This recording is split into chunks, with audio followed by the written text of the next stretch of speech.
Welcome, friends, to Crazy Women Country, where women's voices matter.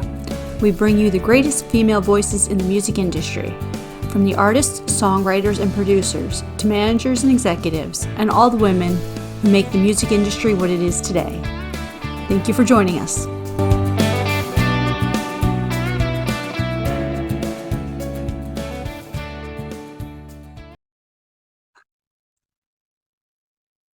Welcome, friends, to another episode. I'm Donna. I'm Paula, and today we have Lacy J Dalton with us. How are you doing? I could not be better. I'm a little tired today because we just put on a great big project down in Santa Cruz, California, for a couple of truly wonderful artists who've been there almost 50 years apiece. Ellen O'Hanlon, who's been a painter down there, and she's also a healer, and she's a very, very wonderful counselor. And her husband, whose name is Jimmy Jackson, has been a musician, and he's actually gone all over the world doing guitar, showing people how to operate certain types of equipment and guitars and so on, in just about every country in the world. He's a very, very good musician, and he knows the equipment really, really well. So he and my bass player, Craig Owens, actually travel together all over the world and do that. So they're known around. Awesome. But they've fallen on some very hard health challenges. And now Jimmy can't really work, and his wife can't work either. She just finished chemo, and she had the most wonderful thing happen. She's got a very clinical doctor, very straight ahead sort of a doctor. And the doctor called up and said, in her third scan, this is her third fight with that disease, it's a miracle. You've had a miracle. And so she went home and broke her ankle. Let's celebrate. It was metaphorical, you know. Yeah. I'm afraid to say anything like that to those guys, really. But they're both. Jimmy's going to have some surgery next month, and the whole community, the whole musical community of Santa Cruz, California, which I always say that Santa Cruz, where I kind of grew up as a musician, has more musicians and artists than people. And so the whole community came together. We had 12 wonderful bands and 39 wonderful performers, and all the radio stations and all the media worked with us to have a very, very successful benefit for these folks. And we just came home from that yesterday. So we're at the other end of a very successful but rather exhausting little project. So here we are, as we are today. I might look like I've been pulled through a small knothole, which is how I feel, but happy. I'm happy. You look amazing. Well, I don't know what you're seeing, but thank you. But eye condition of yours, it's gotten worse, but thank you. But it's amazing that all these people come together to help each other in the music industry. It's amazing to see. It happens all the time. Musicians, as you know, and artists are very, very giving people. They really are giving people. Most people who are musicians didn't get in it to make a lot of money or have a 401k. That's really not, it's more of a calling. For some people, it's not. For some people, it's a business, and they think of themselves as a product and all that stuff. But for most of us, it's not like that. It's more of a spiritual calling. When you're on a stage and you are able to really connect with the people that you're singing with, you're singing songs, and especially with the new project that I'm working on for the Black Sheep, I'm singing songs to my audience, but I'm also singing these same songs to myself. There's songs called, for instance, there's an old title. I wrote this song about almost 30 years ago, and I'm bringing it back for this project. It's called What Don't Kill You Makes You Strong. And since I wrote that song, the hook has been used a million different ways in almost that same way. But this one, I've never heard one that sounds exactly like this. And it's really true. We think that our challenges are going to wipe us out. We think that when we are hit with some huge, colossal nightmare of a thing that we have to deal with, a lot of us begin to, we just think, why me? And why is this happening? And I remember reading that it's better to ask yourself a better question. What can I learn from this? And I do think this world is a school. I think we come in lifetime after lifetime. And I think we help choose the lessons we need to learn before we come in. And I think on the other side, since we are completely immersed in the consciousness of spirit, we think we can do anything when we get over here. Well, it's thick over here. This is a very thick, solid reality. And it's not very long before, we're going to run into a wall and forget that we are all connected all the time with all that is. We forget that. We think we never will. How could we forget it? It's always happening. Could we possibly forget? Believe me, we forget. I sure have. And I off and on wake up and go, oh, I remember now. This is school. This isn't just happening because I have horrible luck, or I'm a horrible person, or I've just pissed God off. It's none of that. It's none of that. What it is, each one, and there are things. It's pretty neat because in a lot of spiritual books, you'll see that they will teach you, and a lot of the great spiritual teachers say when you get hit with these cosmic, hamburgers, these giant meatballs that hit us. The first thing you should do is begin to be grateful, which is very hard between gritted teeth. Thank you so very freaking much. It's just really cool. Praise you. Yeah, great. Thanks. But the bottom line is the minute you begin to turn toward that light, things begin to open up, doors begin to open. Your heart begins to open, and you begin to somehow find the strength and I believe, at least for me and for a lot of people I know, if you have any kind of belief in a higher power, that's going to pull you up by your own bootstraps, and it's the only way in the world I know to do it. I don't know how, I really don't know how people do it who don't have any kind of belief in anything bigger. This is all so much bigger than us. We are so much bigger than this, but we don't remember, And so the project that I'm working on now for the Black Sheep, and I think you probably have a copy of The Devil by a Different Name, which was it's actually the third song I wrote for the project, but it was our first single for the project. And it really kind of talks about, what I think we all should be looking at and aware of, and hopefully growing from. We're on this one little tiny, fragile, beautiful planet, and we have literally pooped all over in our own nest. We have multiplied until there are 365 million of us starving right now. Starving. We have wars. Oceans are very critically sick. Every coral reef in the world just about is gone, and almost every fish species nearly fished out. You don't hear about this stuff. Nobody talks about this stuff, but the fact is, it's time for us to wake up. The world is not a child anymore, and neither are we.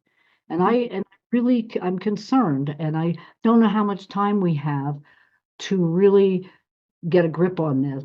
And the kids know. The kids, young people are very, very much aware of this stuff. And we're not really listening to them as much as we should, particularly if we're oil companies. We're not listening. Oh, yeah, we're doing this and this and this. Really? That's great. But look what else you just did. It's like we have to have a balance. I don't think we need to be one way or the other way. There's a line in The Devil by a Different Name. It says, call me left wing, call me right. We are split right down the middle in this fight. Divided we fall. That rule don't change. It's just the devil by a different name, boys. The devil by a different name. And that's what I'm saying in these songs. And that was the Black Sheep are my people. The bad Black Sheep are my people. These are my people. So I'm writing this song. These songs may not be for everybody, but they're for the Black Sheep. And, people who are actually thinking a little bit outside the box, and who may always have been thinking outside the box, artists and musicians and sensitive people who are paying attention. Yeah, absolutely. Well, when you're talking about, sorry, go on.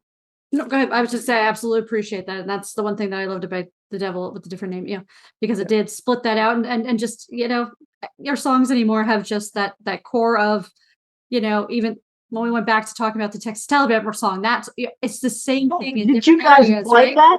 You I played that? of course I played that. I listen to all of your music, but that's just me. So I yeah, so I appreciate mean, that. I'm afraid to go to Texas now, but other than uh, that, no, it's okay. We know people in Texas. It's okay. You can go to Texas. Tell them I said so. all right. Thank you. But yeah, the music I is love just that. so on point for everything. Like, and as you were saying, someone that is spiritual, more outside the box thinker. That's what I love about your music is it's not in the box. It's not the normal that okay, this is radio, blah blah blah. No, it is soulfully you, and that's what I love about it. So I appreciate you saying that, and I have to tell you, I'm not just singing the songs out to the world. I'm singing them into myself. I'm singing them into me. Whenever I think sometimes I'll have a plastic container that's full of something really disgusting that's really greasy and miserable and hard to clean out. And I will spend the time to clean that container out and recycle it, whether or not it actually gets recycled. They say only, I think, 45% or something of the stuff we put into the recycle actually gets recycled. I don't care. I'm recycling anyway. I'm going to stay in the habit because I believe that recycling is a really exciting, wide open field. I think it must be a way for somebody clever to really prosper from recycling things. And we haven't figured that out yet. We used to, I think, dump everything onto China and say, you guys deal with and then I think China said, we don't want your crap, you know, deal with it yourselves. There must be, and I'm so thrilled about people. There's a kid, and I think his name is Bayan Slack. And I believe that's at least more Boyan. It's really close. It's Boyan. Yeah, Leslie says it's Boyan Salak. Salak. Anyway, he was 27 years old and he designed a robotic trawler that was solar powered with these arms that went out into the oceans of the world. In all of the oceans of the world, there are 6 huge islands of plastic waste, mostly from about half of it's from commercial fishing nets and stuff like that. The other half is our, soft drink containers and plastic bottles and, any plastic bags and crap that somehow gets into our rivers and gets out into the ocean. The one above Hawaii is bigger than Alaska. Boyan, at 27 years old, invented this robotic solar powered trawler that goes out and gathers this stuff up, puts it in a hopper, and turns it into then usable material, boots, raincoats, who knows what. And I read another article about him recently that he's designed some sort of a thing, that a barrier of some kind that keeps the stuff from even going from the rivers into the ocean.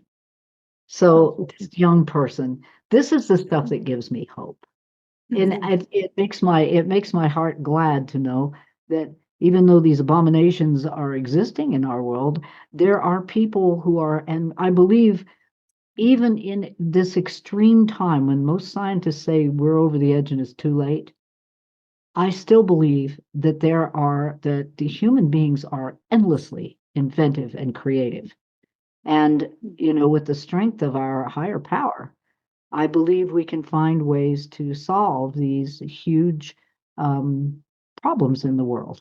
And For the Black Sheep talks about that, but it also talks about belief. There's a song called Love Yourself. And that's about some really good advice from this long-haired outlaw rebel guy long ago who came from some little place in the Middle East. I think it was called Bethlehem. And there's some really good advice that he gave me and he gives the world in this song. And that'll be the next probably release after What Don't Kill You Makes You Strong. I think I'll release Love Yourself. And I hope you'll like it. I bet we would. So It'd be awesome, definitely.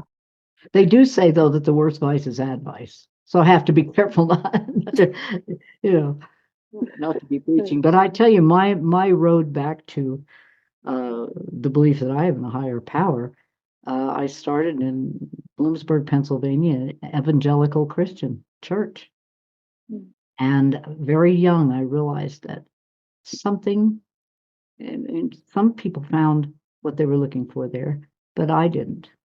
And I looked and looked. I took Baptist instruction with one of my friends, and then I took Catholic instruction with my longest friend, who I wrote Crazy Blue Eyes with, my friend Mary McFadden. We went to Catholic catechism together. And when they got to the point about unbaptized babies never get to see the face of God, I went, oh, that's not. Nope, don't think so. Can't go with that, But finally, and I even went to a Mormon college. I even went to Brigham Young University. And back when I was there, Black people had the mark of Cain, brown people and Black people had the mark of Cain. They were not allowed to get into the best heaven. They weren't allowed to get married in the temple. And I went, because it was in the 60s. We were becoming aware that racial prejudice is just dumb. It's just dumb. The color of your skin has absolutely no bearing on anything. If we are all made, so my friend said something today, we're going to write this song. My friend Rainey, who I've written a bunch of songs with, we were talking about that, and we were talking about, like the color of your skin actually makes a difference. We don't even see that. And my kids never saw, they never saw it. They just didn't exist for them. And she said something today. We were talking about gender stuff. And she said, I wonder if God is a they. We were made in God's image. I wonder if God is a they. And I said, that is a song. We have to write that song. It's God a they. Well, most likely. I love that. I think that God, or whatever you call that, which is all that is all that is. So I think it's everything we are and everything we see and everything we dream and the universe and the stars. And I believe there's one great spirit in all that is. And I do write about that, and I do include that in my song. So if you guys don't believe in that and you don't like that, well, don't listen to my stuff. Okay. See ya. Go sing the blues. I love it.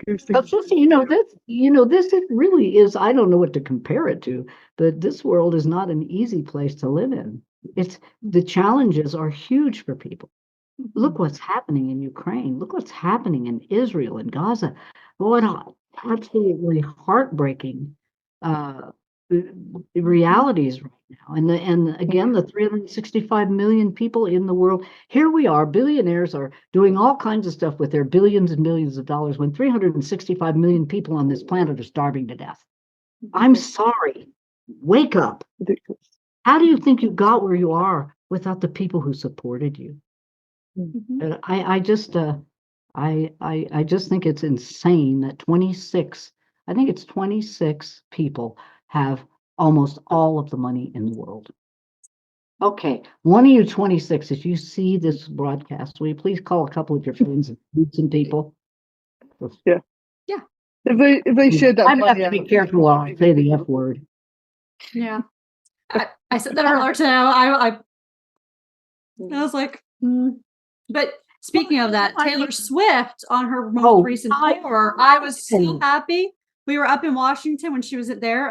We didn't get to see her, obviously, but the first thing I listened to was that she had donated, I don't know how many millions of dollars to the food pantry there, the one in Portland. I'm like, thank you. Because I mean, you drive through Portland or Washington, I'm sure you've seen it.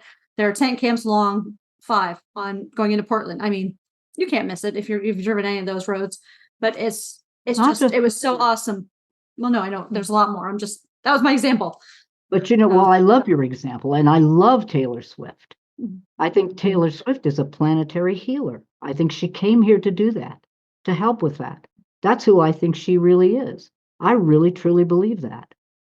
I touched her. I met her once. I shared a dressing room with her. I was in Nashville. We were inducting Tom Schuyler, who wrote my huge hit, the 16th Avenue song. and Mhm. Tom was being inducted into the International Songwriters Hall of Fame. And I got to share a dressing room with Taylor Swift. And I remember when I took her hand, I could feel that energy. There was no doubt in my mind that she came in onto this planet at this time to help heal it. And I really believe that about her. I don't know Taylor at all. I don't even really know her music. I just remember taking her hand and feeling this incredible light. There's a lot of light around her. You know, I can't believe sometimes I hear these the very extremist right-wing people saying, how could you even criticize somebody for doing the stuff she's doing, for saying, get out and vote. Everybody get out and vote. It matters, or feeding, putting millions of dollars into food banks. I mean, how is that wrong? But somebody's not going to like it. Oh, Whatever, whoever you are, somebody's going to find, we're all. no matter what good you do or what you don't do, someone's going to dislike it. One way Well, or when you another. think of it, when you think of what happened to Mahatma Gandhi and Martin Mhm. Luther King and, Yeah. Jesus Christ, when you think of what happened to those people, they killed them. Yeah. We killed them, Mhm.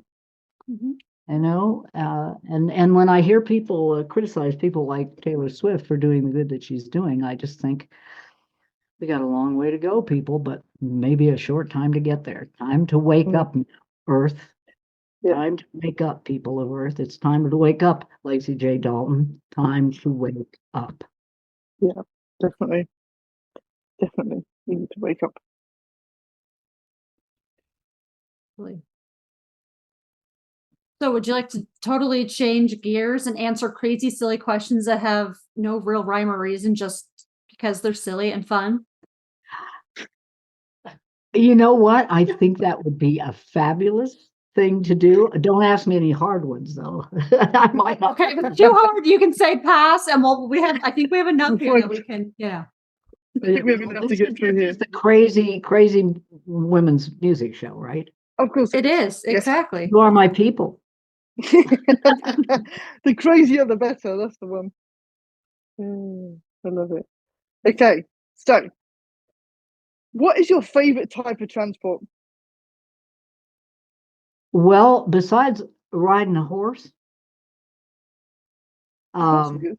Horse could be, yeah. do you know what? I think there's something so healing. We have a foundation for wild horses called the Let 'em Run Foundation. We've had it for a very long time. And what we are trying to do, a lot of our wild horses go to slaughter still. And what we're trying to do is save as many of them as we can, preserve them for our children and our children's children. And we've been doing that for quite a very long time. And there is something about, they said, now this is not to be taken, if you're a vegetarian, don't take this the wrong way. The outside of a horse is good for the inside of a man. What that actually means, the Indians used to say, the horses take our burdens. What I thought they were talking about was when we move from camp to camp, they take our TP poles, and they take our blankets and baskets and stuff and our weapons and whatever we need. That's not what they meant. What they meant, and what we have found, is that horses have a way, if you're around them, of absorbing. If you have PTSD, for instance, from Afghanistan, if you have PTSD from abuse of some kind or rape, horses have a way of absorbing that. They don't know how it works, but they know it does work. And as a matter of fact, the US government is paying for it to be part of what we do for veterans with PTSD. These horses will take, and particularly the non-domestic horses.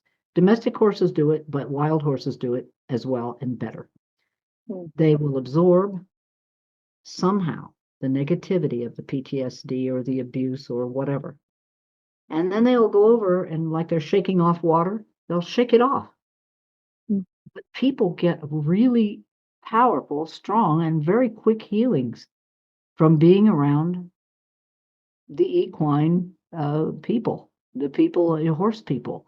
Horse says, ponies, donkeys, anything of the equids. Dogs do it too. but horses do it so well that the U.S. government is willing to pay us to use them. That's good. And I think that's amazing. I think I digress, but that they are probably still. If I had my druthers, if I could ride a horse to go to the store, I could ride a horse to get across the country to do my shows. I would probably like that. Next to that, I definitely prefer a car to any sort of other traveling. Hmm. You know why? Because Why? I've traveled a lot.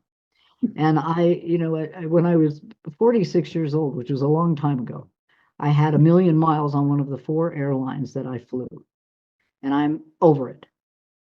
When I would rather drive, like, honestly, 2,000 miles than fly 200 miles, because I can have all my stuff with me, all my equipment, more clothes than you could ever take in an airplane, more outfits in case you feel in a different mood. Food, whatever kind of food you want that's healthy and good that you can take with you, on the road. So yes, in lieu of a horse, a car. Okay, that sounds good. Or a spaceship. I mean, they're not, Spaceship. yeah, saucer. They haven't You don't come have back. control of them. Well, Where you go and where you come back. Well, it's true. And Leslie says we don't have as much control of them where we go and where we come back.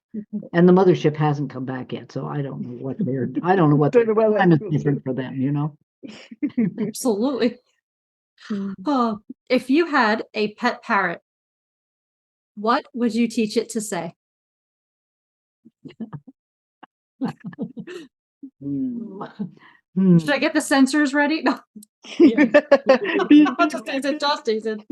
Probably, that's a very good question, and I'm not really sure. I've had friends that have had parrots that, would say unbelievable things when you came around them. I don't know if the parrot would probably be something that I would just want to have it say, "Good morning, I love you." I'd Oh, say that back. That's Good sweet. morning, I love you. I love you. I had that a is dog. sweet. I had a dog he was an Australian Shepherd, and I taught him to say, "I love you." And so Oh. every morning, Jakey would come out and into the kitchen, and I'd be pouring my coffee, and he'd look at me, and I know he knew what he was saying. He'd go, "I Ruru," and I said, Oh, "Ruru too, Jakey. I Ruru too."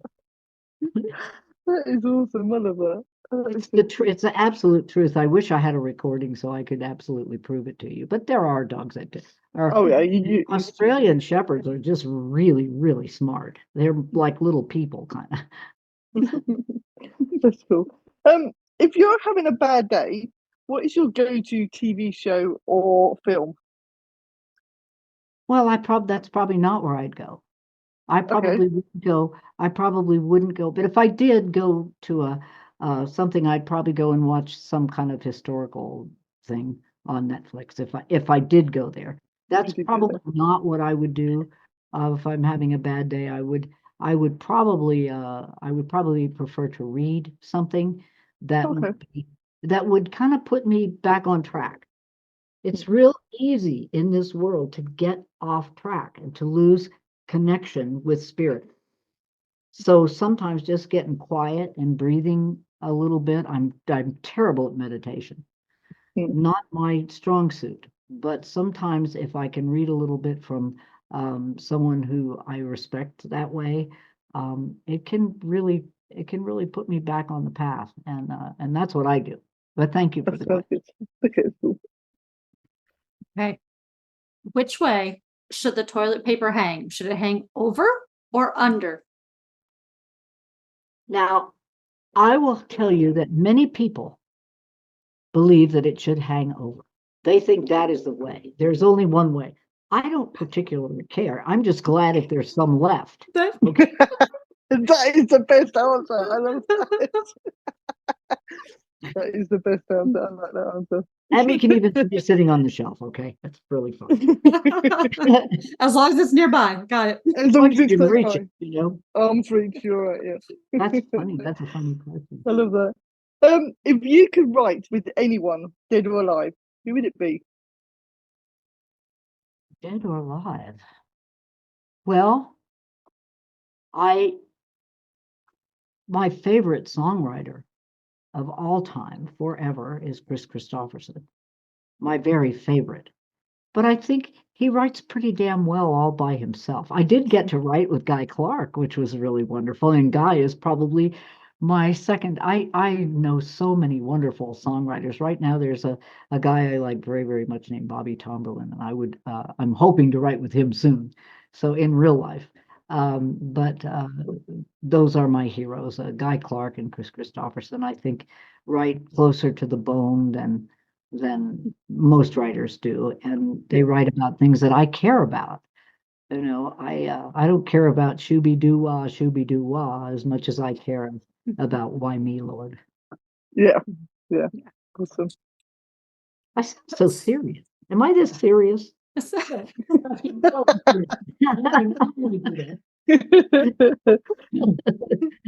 Oh.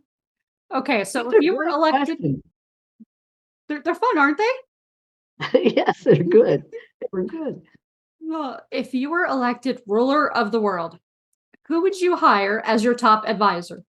Oh, I'd have Leslie, but Leslie? she's the Okay. best manager in the world. Yeah, I definitely hire Leslie.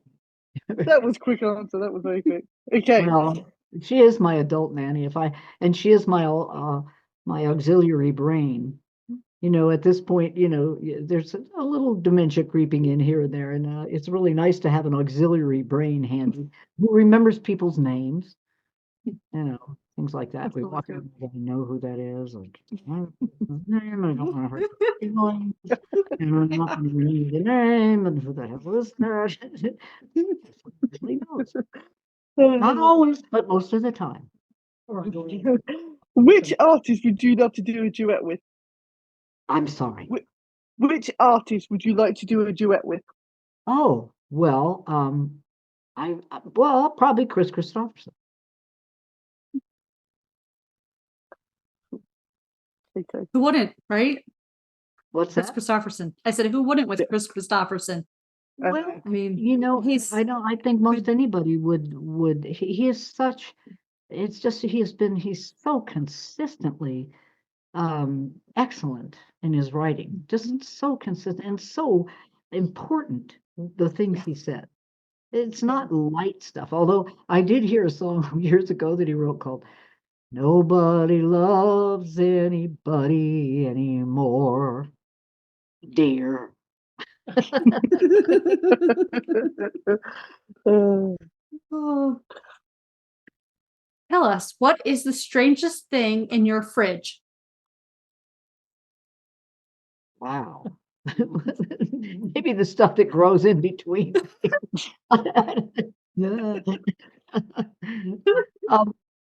What would you think the strangest thing in there would be? There's a lot of strange stuff in there. I don't have kimchi. I do have some sauerkraut, which isn't that strange. Yes, yeah. Maybe a squeezed tube of mayonnaise. That might be a little. Oh, She thinks a squeezed tube of mayonnaise is odd, but it's great to take on the road. that's great. Well, no, you're not going to take a jar of mayonnaise on the road with you, but you can take a squeeze thing. And of course, we have to have mayonnaise for our sandwiches. I'm not one of these people who eats dry sandwiches because I want to be real skinny. Okay, Yeah, no. that's not happening here. The other day I went into my refrigerator. It looked like a thin person's refrigerator. There's like nothing. Nothing in there. I call that the bachelorette fridge. Like, Yeah. like how like You can't even make anything out of anything because there's nothing to make anything from. I went, I don't think so. We have to fill it up. So I went out and I actually my refrigerator is condiment central. It has every condiment in the world in there. Every condiment you can possibly imagine. Actual food. Gluten-free orange sauce. Oh, Leslie says there's gluten-free orange sauce in there. Sugar-free, gluten-free. Free. I don't think orange sauce should have gluten in it anyway, should it? it shouldn't, but I'm really glad that there's gluten-free orange sauce. I'll be there. I'll come over. We'll make something of orange sauce. That's cool. I'm very fond of the sugar-free Thai chili sauce, which is a nice spicy chili sauce. About 7 years ago, I had a SARS virus, and I haven't been able to taste or smell anything since. In fact, there was a dead mouse in my car. Well, I think there have been a series of dead mice in my car. I live up in the mountains, and there's no way you can keep mice out of your car unless you have some sort of a garage that's full of pesticide for mice or something. I had everything in the car. I had mouse cubes. I had, what's that soap? Irish Spring soap that the saddle makers swear. That. They love that. Yeah, you should have seen it. It was like chunks out of it. They enjoyed it very much. It had, I had traps in there. I had peppermint oil. I had spearmint oil. I had an electronic mouse, sonar mouse chaser thing. Nothing worked. Nothing worked. Well, so I just finally relented. I didn't want to kill the mice. I don't like killing them if I don't have to. They have every right to be here, but not chewing my car. $750 worth of damage, chewing the little cables in my car. So I didn't really want them in there, and I tried every way. I tried to be reasonable with them. Sorry, plenty of places. There are plenty of sheds and barns on this property. Go out, hang out there. I won't bother you, but don't be in my car. Well, they didn't listen. And so I put mouse poison in my car. I don't necessarily recommend this if you have a sense of smell, because the last mouse that died, the mouse that ate all the wiring, they found him somewhere up in the wiring where nobody could reach him. This mouse, and nobody would ride with me for the longest time. My friend got in the car and she said, "Oh, crypt. It smells like a crypt in here. It's a crypt." So nobody would ride with me. Leslie wouldn't ride with me. It's horrible. And I finally went over to Jiffy Lube and I said, "Guys, can you please find this mouse? A mouse has died in here and it's my fault. I poisoned him." And he was like a super mouse. Couldn't get rid of him. He just would not go away.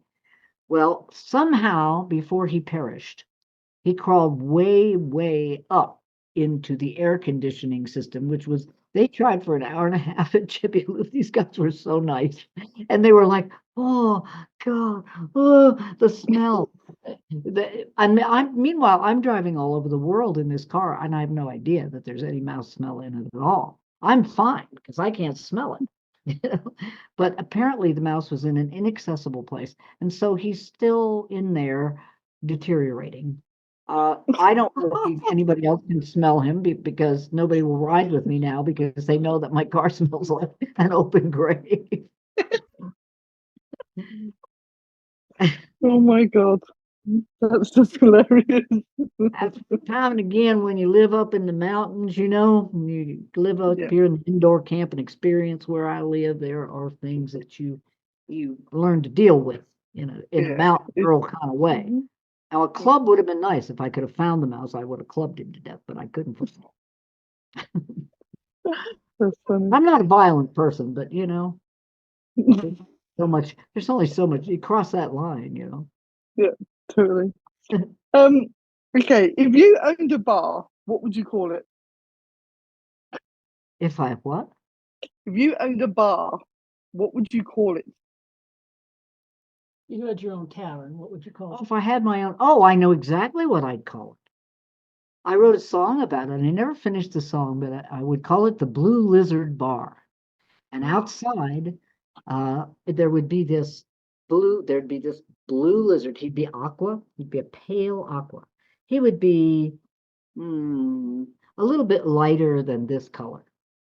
And Okay, he would be made of tiles, and he would be, he would be stretching up like this, and it would come around, and his tail would come around like that, and it would be called the Blue Lizard. Blue Lizard. That's a great name for a bar. It was a great song. Like when at the Blue Lizard Bar in Salinas,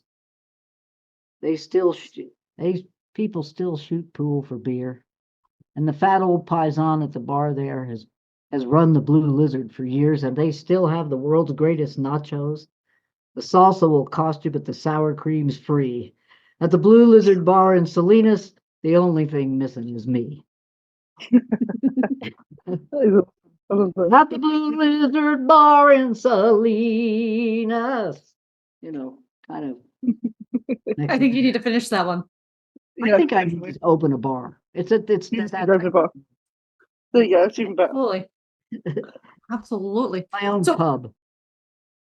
So, okay, so after we open your own pub, I know that's gonna have the best food I need to go to, but tell me one place in the US that I should go and eat at. Like, Oh, if there's only like name one of the place I can place. go. Down in Texas. That Oh, the Wall Street Bar and Grill the Wall Street Bar and Grill in Midland, Texas. in Midland, Texas. There you go. Okay. Unbelievable food. I want to get a show down there somewhere. Or the crab cakes at the Pollard Hotel in Bakersfield. Well, we also had some crab cakes at the Pollard Hotel in Bakersfield, and they were the worst looking things you have ever seen. They came out and they were gray. They were gray. And we looked at I looked at her and Leslie, and she looked at me, and I went, well, sir, we, no, that was right. I think that was right. The Pollard? Pretty sure. Pollard's the one in Redlands. Oh, The Padre. She did get it wrong, but she remembered. I wouldn't have. Okay. It was the Padre. in Bakersfield. And so these gray crab cakes come out, and I look at her and she looks at me, and we're starving. So we think, well, might as well taste them. Oh my. They were utterly the best crab cake. I like crab cakes. In fact, I love crab cakes, and I've tried crab cakes in about 8 million places. I don't even try them anymore because I know most of the time the crab cake is going to be just so full of breading and fried and not great. These were not anything like that. They were just absolutely incredible. Yes, good crab cakes at the Padre Hotel in Bakersfield. I feel like there's a challenge accepted on that. I may call Oh. it from scratch where Of all places, Bakersfield. Who Mhm. would have thought? But The best Right. shrimp cocktail. Where did we have the best shrimp cocktail? Chico Hot Springs, and Chico then Hot Springs and the Iron Soul. Island Skillet, was it? We're in Montana. In Miles City. Montana. Montana. Miles City, Montana. Mhm. The most unbelievable shrimp cocktails on the face of the earth. In the middle of the country in Montana. I lived in California for years. The best shrimp cocktail? Mhm. And California food is amazing. When the minute you cross the border into California from where I live in Nevada, the food immediately gets about 5,000 times better. I don't know what it is over there. I really don't. But they really, I guess in The Black California, Iron Grill. it was called the Black Iron Grill. This is the fabulous shrimp cocktail place In Miles City, Montana.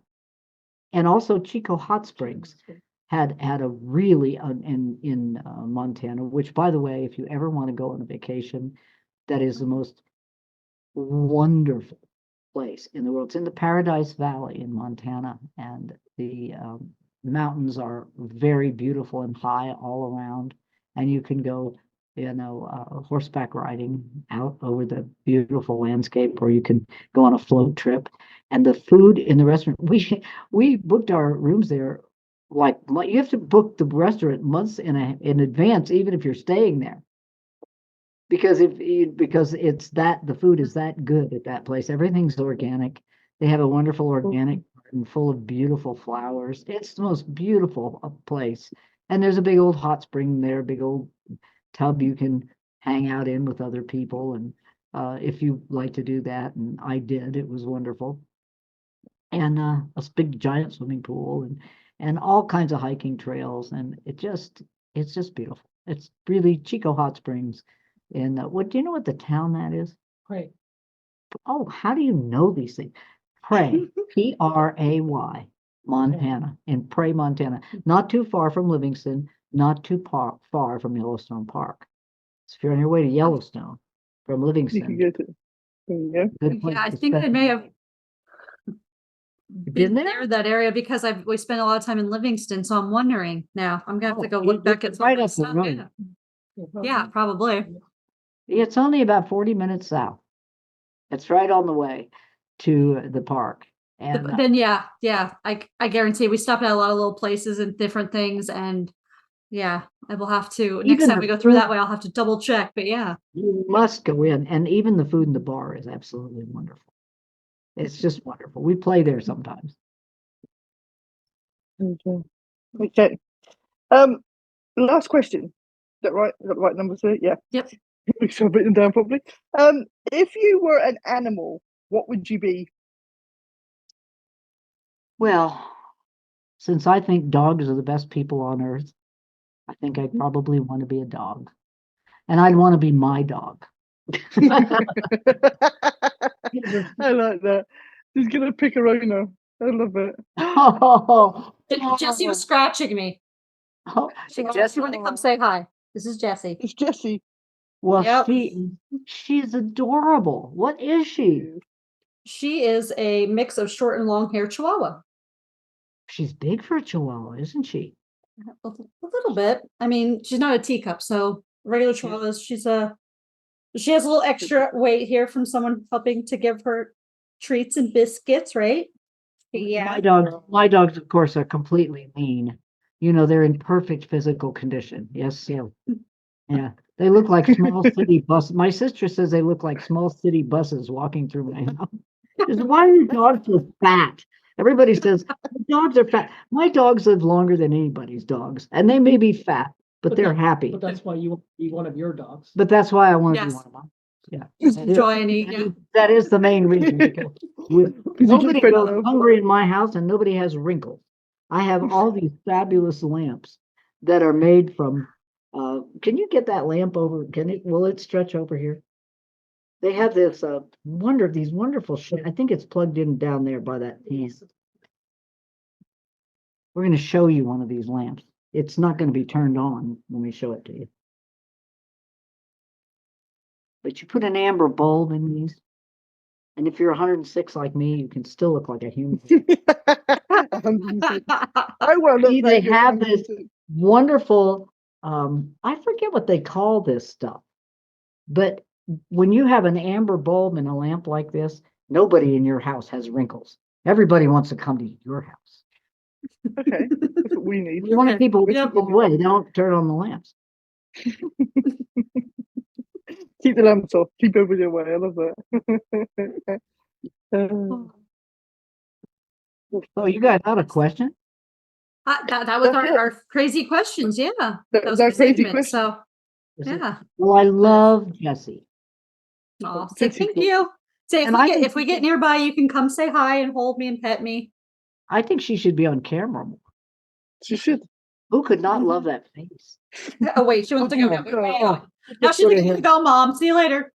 Oh. Yeah, I'm Okay, bored back. now. Yeah. Yeah, they do, if you spoil them at all, they will, they will take advantage. Oh, yeah. She's a big cuddler. Like at night, she just has to lay here and cuddle, and it's okay. Come here, cuddle. Yeah. So, She's one of the cutest little dogs I've ever seen. She's like a little tiny bear. It's really been fun talking to you guys in your crazy And you. podcast. and you. And I'm really glad it was Absolutely. you guys today because I feel like I've been pulled through a small knothole. After you know how it is when you do a big event and you have all this stuff going on, and Leslie was wonderful. She's really got a fabulous administrative capacity, and everybody was so impressed. Everybody said, we were all gushing about how Leslie kept everything going, and we had wonderful texts. We had my friend Devin Escrimo, who does Jackson Brown and Bonnie Raitt, was there, and he was the stage manager. So everything just kind of went right along just as it should. And I think we got out of there right on time, didn't we? Early, actually. We got out a little early, which with 12 bands, 39 different singers and songwriters and artists, and Santa Cruz is wonderful. I really have to say again, I'm so glad the time I spent there. I'm so grateful for the musical community there. There's an energy in Santa Cruz I haven't felt anywhere else. It's a certain spiritual energy, and I think artists are attracted to it. And Sounds amazing. I certainly was, and I'm certainly glad for the time I spent there. I would not be the crazy person that I am now if I hadn't spent time there. See, and I was just gonna say with the Pennsylvania thing, Well, maybe so. You start out crazy in Pennsylvania. If you go to Santa Cruz, you get crazier. That's all there is to it. I love it. Oh, it has been a pleasure having you on. And as I said before, Definitely. you're always welcome back anytime. Definitely. Thank you. Always Thank welcome you. back. Thank you very much. It's been a really fun visit today. I hope you guys have a great. What time is it where you are? Oh, me, it's 11:45 at night. Oh, you kidding? I would be. No, Bedtime is like 9 o'clock. So oh, no, Yep. And we're hitting Are you 6 a o'clock here on the night East owl? Coast. 6 o'clock on the East Coast, and you are midnight. Yeah, nearly midnight. Yep. Yeah, and are you generally a night owl? It doesn't bother me. Night out, early mornings doesn't bother me at all. Wow, Really don't. that's fun. I live in Spain. We have siestas during the day, so Yeah, we sometimes during the day. I wish I were able to do that. I have never been able to nap in my life. If I get up at 3 a.m, I'm up. That's it. I'm not going to be able to nap. I'm too nosy. I love that. I think that's what it is. I think that's what it is. The least little sound. What's going on? Am I missing something? But yeah, but in Spain, everything shuts down between sort of 2 and 4 or 2 and 6. So there's not much happening. How do you like that? Is that a wonderful lifestyle? It's make amazing here. sense? Absolutely amazing here. The lifestyle here is just perfect. It's I have very so- chilled. It's very relaxed. There's none of this pressure to have all this new stuff or anything. You know what I mean? Life is just family orientated here. It's all family orientated, and that is just the best. We don't shop you don't shop on Sundays because there's nothing open. It's only you have that time in the day where everything's shut. It's just perfect, absolutely perfect. So, yeah. I've heard that from other people. I have a friend named Rattlesnake Annie she's a wonderful folk singer. And she lived over there in Portugal and Spain for a long time. And she just said, it's just so much, the pace is so much more sane. It's just more sane.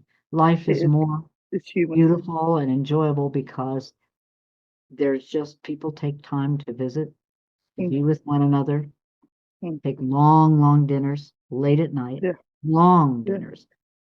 And she really likes it over there too. I haven't heard from her time, but she was sold. I wouldn't go back to England if you paid me. You could pay me $1 million. I would never go back. Not for the hassle. And I mean, I went back this week and it was just like, oh my God, I am so glad I'm in Spain because the stress is just not worth the hassle. It's like that. Pennsylvania is a pretty hard pushing place. I remember when I had my first jobs in Pennsylvania, if you were 1 minute late, you were fired. That was it. Is it still like that? There are still areas like that. And even in corporate America, there are still areas like that. I mean, I'm in Florida now, which I think we talked about that because I think you have family in Florida. Right. And that's right. My sister. No. Because I mean, there are still areas that are like that. There's still like the right to work and all that where, you can, pretty much be fired for anything yet, So, it's sad to see that in the world. When I think back, it's hard. It was hard. But you learned wonderful habits. I mean, I really am pretty much on time most of the time. I'm hardly ever late. I'm usually just right on time. I don't like to show up too early because a lot of times people aren't ready for you, early. If I show up at the doctor too early, I'm going to sit there for an hour. So if I show up on time, I'm likely to get in, in a reasonable amount of time. Thank you so very much for your time today. Thank you. And it's been fun. Thank you, friends, for joining us for another episode. Have a great day. We've been.